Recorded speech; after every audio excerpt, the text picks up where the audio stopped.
Welcome back, everybody, to the Fruit of Grisaia. In the last episode, we had a hot and heavy moment with Michiru after she wanted us to become a real couple, and she showed her affection in a very physical and intimate way. But this isn't pretend anymore. That's right. This is a fully legitimate date. It is the 28th. Tomorrow it will be the 1st of March. It will be the 1st of March when this comes out.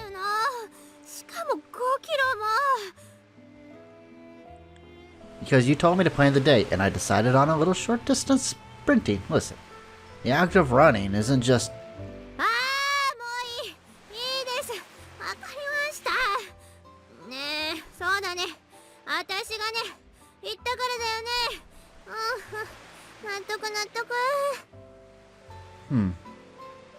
Our light jog concluded, Michiru and I arrive at a certain high spot overlooking the sea.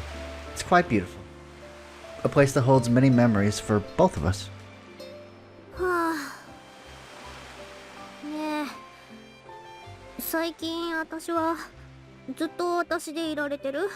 I'd say so. You haven't turned in anyone else since you came back. That's something to celebrate, right?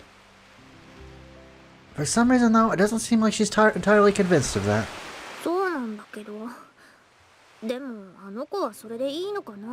I'd imagine if she wasn't, she would probably come out and tell me.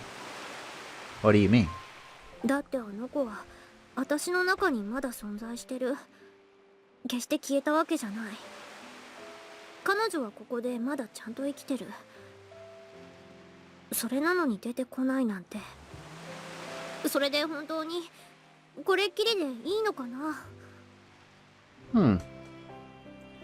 I reach out and wipe the sweat from Michiru's cheeks with a hand towel.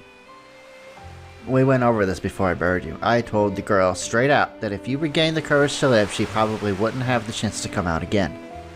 And she told me that was alright with her. She understands that body belongs to you and you alone. Nothing to feel guilty about, alright?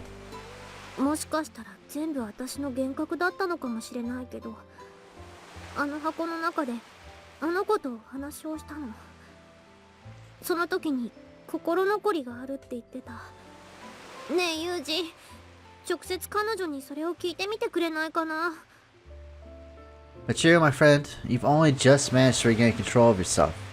Why go out of your way to...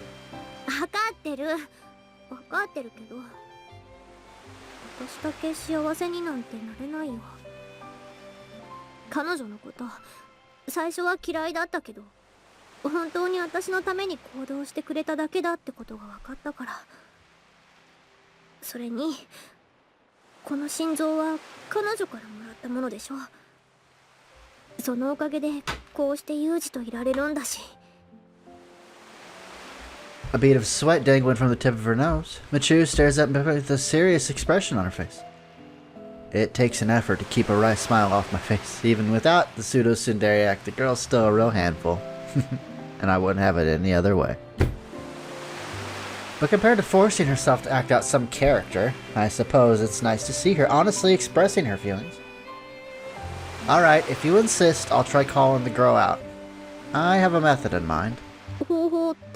A most dangerous method. Same one I use with your medicine. In other words, just a little manipulation of your assumptions. I set up a simple magic show in Michiru's room. The trick I have in mind, like most magic, amounts to little more than a bit of psychological misdirection. It's physically impossible to produce a coin from nothingness. And of course, you can't abruptly make one disappear either. Such illusions are made possible by manipulating your assumptions. A visual distraction leaves you convinced that the magician's carrying nothing, where in fact he's just moving the something around where you can't see it. There's a cool Penn and Teller show where they try to figure out how magicians do tricks and stuff. It's pretty neat. Everyone knows the basic idea, but it's surprisingly hard to overcome our mind's tendency to fill in the gaps and jump to conclusions. Deliberately planting the wrong idea in someone's head isn't as difficult as it might sound. As Michiru said, I don't think the girl's vanished. She's keeping to herself, that's all. I can't exactly reach in and grab her, so I have to trick her out. The only prop is a full-length dressing mirror I had Sashi fetch for us. Didn't take long at all, so I'm guessing she borrowed it from someone's room, or perhaps a music venue of some sort. That's right. This is all we need to pull this off. Alright then, Michiru. Start looking at yourself in the mirror. Keep staring into your own pupils and don't even think about blinking. Understood? You know, I read a manga way back when called Othello with the girl who had a split personality. Like, the normal girl was kind of shy and timid, the other one was really, like, brusque and, like, really loud and stuff. Like, polar opposites. But she would switch whenever she saw a reflection of herself in the mirror. The other persona would come out and kind of take over. Sorry if you can hear the thunder in the background. It is storming, so I gotta be careful. Hopefully I won't lose the recording. Aww. Now stay like this for a few hours. Keep it up and she'll come out eventually, I'm sure of it.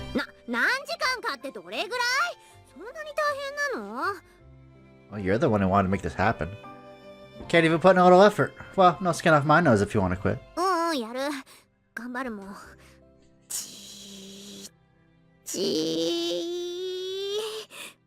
Now, I don't know Japanese very well. Is she actually saying stare? Like, that seems kind of silly.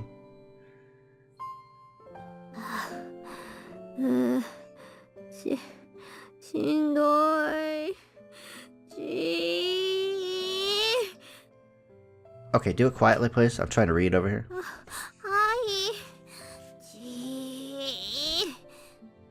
Honestly, I don't have a clue whether staring at her own eyes is actually going to wake up the other girl.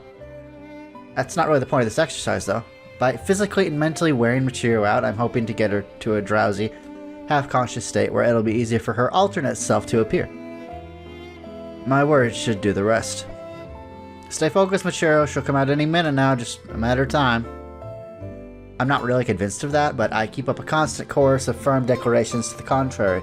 In other words, I'm forcing the idea that she's definitely going to wake up into Michiru's mind, and hopefully that will do the trick. Hopefully my confident attitude will eventually lead her to the surface. All of a sudden, something changes in Michiru's face. It's a truly subtle transformation, but the cast of her eyes seems slightly different. There you are. Finally woke up, eh? We're close enough now that just talking like it's a done deal should finish things up. Hopefully. Michiru's unlocked the door, and now I pushed it open. The girl steps blinking into the light.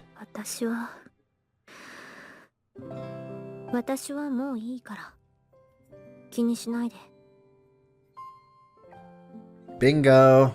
Knew I could pull this off. I'm so smart, Yuji. Oh my gosh. Oh, I know you're so smart. It's great. I thought that was you. Happy to see you again.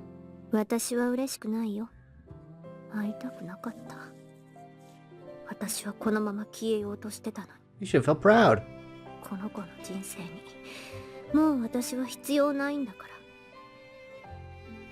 Now you're talking just the way Michiru was before. Aren't you supposed to have a little more sense than her?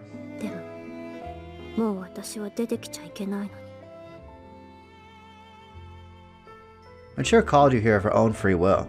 There's nothing wrong with accepting that. Why hold back? Alright then, I'll give you a simple question. What are your regrets?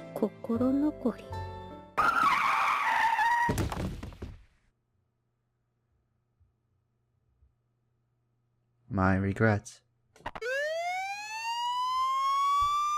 Deep inside Michiru, nestled into her heart, I sink into thought.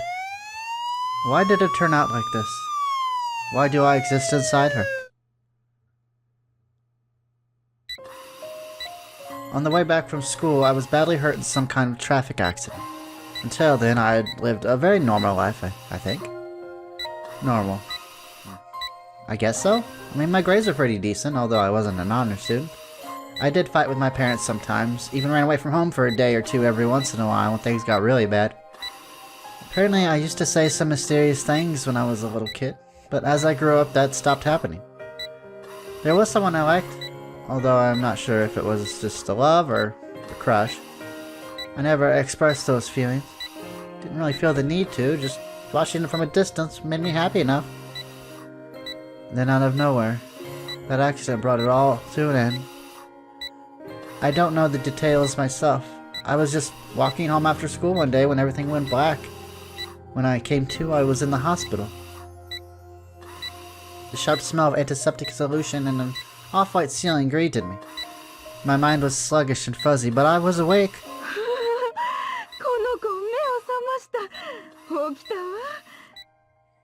Mom? What was Mom doing here? What happened to me? Oh my.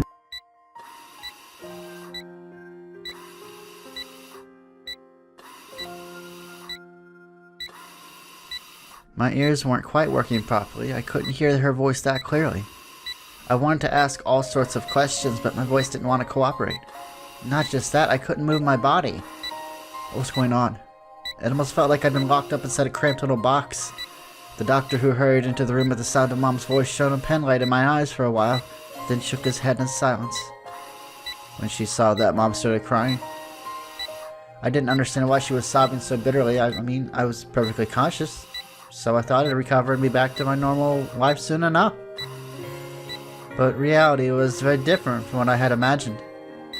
Day after day, Mom sat at my bedside and squeezed my hand. Weeks rolled past, but there wasn't any sign I'd be able to go home anytime soon.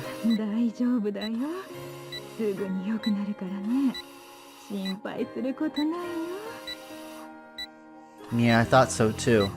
I felt fine, really. Good enough to leave the hospital right away. But even though I was really clear-headed, I still couldn't manage to move even the tip of my tongue. I didn't understand that at all. My mouth was numb and immobile. My throat felt dry sometimes, but I couldn't do anything about it. I wanted to tell Mom how I felt, but if I couldn't speak, even moaning would be enough. But my body was completely switched off, quiet and still as a deserted school building in the middle of the night. My classmates didn't even come to visit. No, that's not entirely true. A few days after the accident, a group of girls I'd been friendly with did show up once. But when they got a look at me lying there in my bed, they grimaced. They weren't too obvious about it in front of Mom, but I noticed the subtle change in their attitude. They kept their distance for the whole visit, and it wasn't long before they left. As they walked away, I could see them, one of them mouthing the words, "Hope I never end up like this." After my classmates left, Mom gently stroked my head, as if to reassure me that everything was going to be alright. I had no way of knowing what had happened to my body or the details of my condition. But from what the girls had said, I could tell it must have been pretty bad. I guess Dad was busy with work since he only came to visit occasionally. Even so, I was always happy when he showed up. But when Dad looked at me, he always had a really scary look on his face. His eyes were empty, completely emotionless. He looked down at me with the face of a man debating whether to throw away an old can of herbicide from the back of the shed.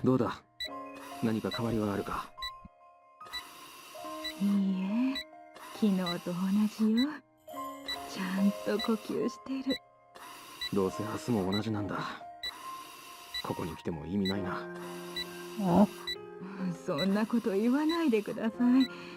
この子もあなたが来てくれて喜んでるのよ。喜んでいる? Dad peered down, studying my face. I really was glad to see him, but I didn't have any way of expressing that happiness. さあ、どうだかな。俺のことが見えてるのかすらわからん。I can see you just fine. I can hear your voice. 昨日と同じだ。まるで時が止まったみたいだ。I loved Dad, but I was starting to think he hated me. Maybe he used to love me, but hated me because of what I'd become? Not that I even knew what I looked like anymore, honestly. Once a week, Mom would wash my body with a wet cloth. I always loved soaking in the bath, so I wasn't really satisfied by comparison. But since she was doing everything for me now, I didn't exactly have the right to complain. Not that I could have if I wanted to. What really impressed me was the soap she used. It was always lightly fruit-scented. Mom knew that I had been secretly buying fruit soaps using my pocket money. She must have looked for them in my room and brought them to the hospital for me. My feelings about my parents began to change. Mom was nice. Dad was scary. One day they started quarreling over some trivial thing right next to me. It started when Mom said something about Wanting to take family trips again, Dad got irritated and started shouting at こ him. いつがいる限りそんなことは無理だろう。こんな体でどこに行けるって言うんだ。昔みたいに遊園地に行けたらいいじゃない。この子好きだったでしょ。さあな、泣いてたことしか覚えてない。それに車椅子で連れて行くのか。遊園地に車椅子で来ている人はたくさんいるでしょ。だがこいつはもう意識がないんだ。いいか、この子は他の子供とは違うんだよ。もう一緒にどこかに行くことなんてできないんだ。No more trips, huh? I didn't know that, Dad. そんなことまだわからないでしょ。お医者様だって。医者がどうした。もう死んでるようなものなんだ。いいか、見てろ。Dad strode over to my bedside and violently smacked my cheeks with the palm of his どうだ、 hands. 生きてるか。生きてるなら返事しなさい。パパだぞ。ほら、パパだぞ。やめて、あなた。うるさい。こいつには聞こえてやしないんだ。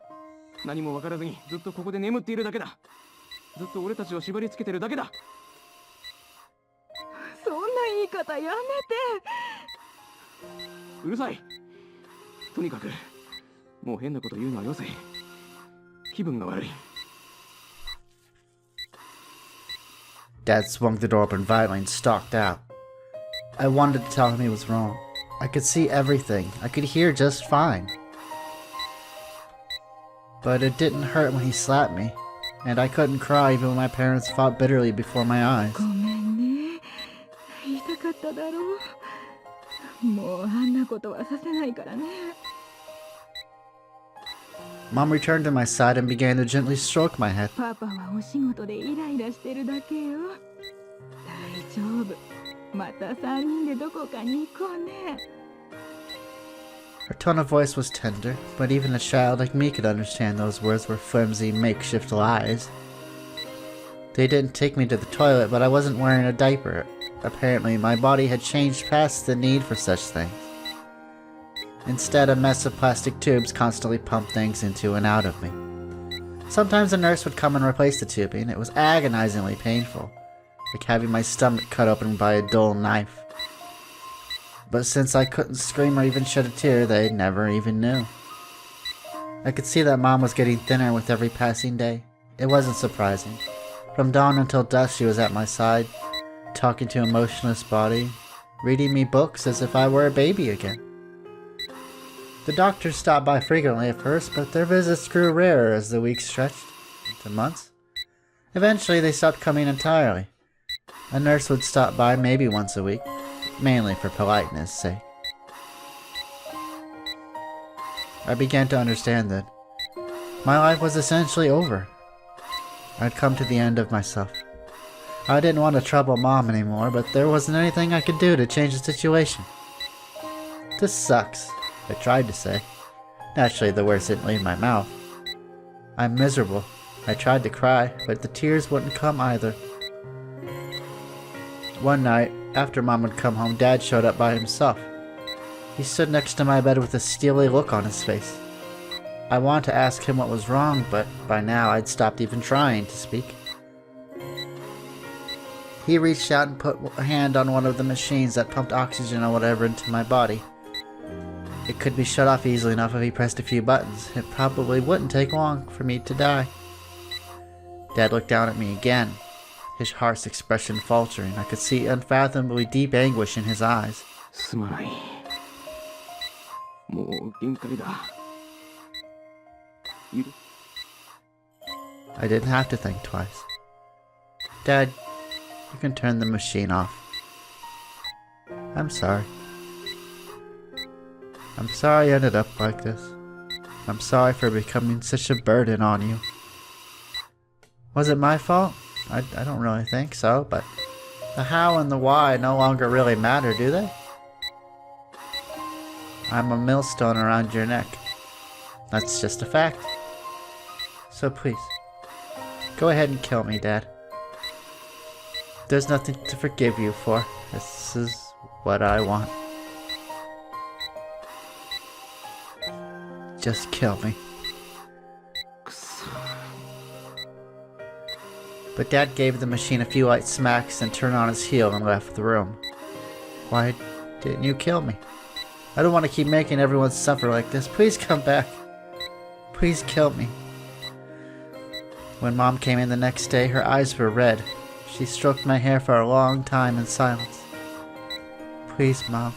You can stop the machine. Just kill me. There's no point in keeping me alive, is there? Hurry up and end it. お前はずっと私たちの子供だよ。 Mom leaned in to kiss my cheek, but lost her balance and fell to the floor. After nursing me day in and day out for months, accumulated fatigue must have finally overwhelmed her. I heard the loud thump of her body striking something hard. It looked as though she'd fallen in an awkward way, but the area under the bed was below my field of vision. I was frantic with worry as she struck her head. I wanted to scream for help, but that was just as impossible. It was beyond frustrating, it was torture. Pleasant warm sunlight streamed in through the open window, and a gentle breeze stirred the curtains. I could hear the voices of laughing children outside. It was a very peaceful day, the sort that slips easily by before you know it. And as the minutes ticked tranquilly past, Mom lay on the floor of my hospital room. I couldn't see what had happened to her, but she wasn't moving. This can't be happening. Someone come, please hurry, please, please. Picturing myself thrashing around in the bed, I tried desperately to squeeze a sound, any sound, out of my mouth. But it was useless. I sat there still as a stone. More than an hour later, Dad finally arrived. どうしたんだお前大丈夫か His face a mask of shock, Dad scrambled to my bedside and picked Mom up in his arms. Her face was red with bright red blood. 転んだのか頭が切れてるじゃないかちょっと待ってろすぐに見てもらうからな Dad carried Mom out of the room, but before he left, he turned over his shoulder and shot me an angry look, as if blaming me for what had happened. But you're wrong, Dad. This is all your fault. I mean, none of this would have happened if you just killed me, would it?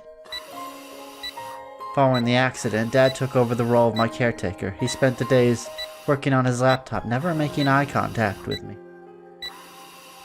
But after less than a week of this, a doctor came into my hospital room and began discussing something with Dad. ちょうど今、心臓を提供してくださる方を探しておりました。はい。本当にいいんですね。Dad was clearly distressed, but after brooding for several minutes, he nodded silently. Accepting a pen from the doctor, he slowly signed a number of documents. That night, Dad came right up to my side and washed my face for a long time. すまないな。このことはママに言っていない。後でどう説明していいか見当もつかない。だが仕方ないだろう。あいつも俺ももう限界だ。このままじゃ俺たちが終わっちまう。Dad didn't take my hand or stroke my head. If this was going to be the last time, I wanted him to touch me, even if only for a moment. 本当にすまない。もし聞こえてるなら何か言ってくれ。Thank you, Dad. 喋るわけないよな。俺は何を言ってるんだ。バカな。Dad stayed by my side until morning. I was really happy. But in the end, he never held my hand. The next day, an unfamiliar doctor came into my room. He gave me a number of injections, stripped me naked, and carefully inspected my body. Dad stood silently by and watched. Mom wasn't there. At the end, Dad looked down at me and said something, but I couldn't make out the words. I was loaded onto a stretcher and carried to an operating room. My heart was going to be taken out of my body to save someone else. It'd be a terrible lie to say I had no regrets, but that didn't sound so bad. A lot more appealing than lying around helplessly and making Mom and Dad miserable, at least, right? No matter how badly I wanted to move, my body was still. No matter how much I wanted to speak, I couldn't talk to anyone. I didn't want to exist like that. それでは手術を開始します。